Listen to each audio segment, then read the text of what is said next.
At na mga idol activated na nga si quadruple man Keith Jimenez para sa kupunan ng San Miguel Beermen.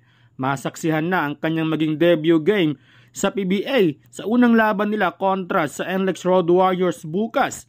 Nakuha ng San Miguel Beermen si Keith Jimenez bilang ika-57th pick ng San Miguel Beermen sa kakatapos lang na 2023 PBA draft.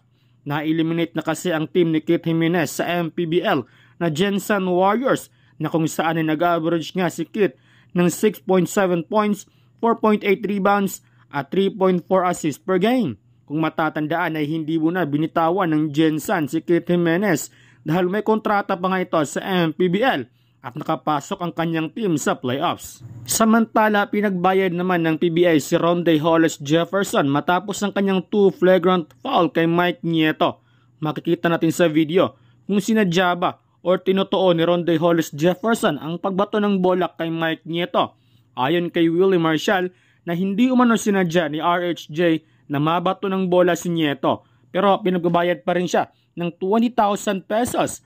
Ayon kay Marshall na sa ulo kasi tinamaan ni Jefferson pero kung sa katawan baka technical lang yun at hindi ma-eject.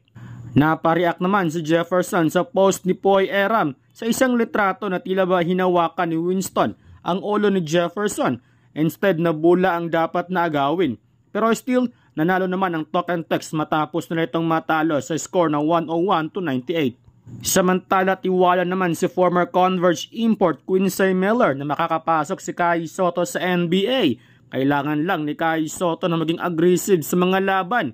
Dagdag pa ni Miller na marami pang maaaring pagdaanan si Kai Sotto bago makapasok sa NBA. Inamin pa nito na bukod kay Kai Sotto ay kaya din makipagsabayan ni Calvin Abueva sa pisikalan sa NBA.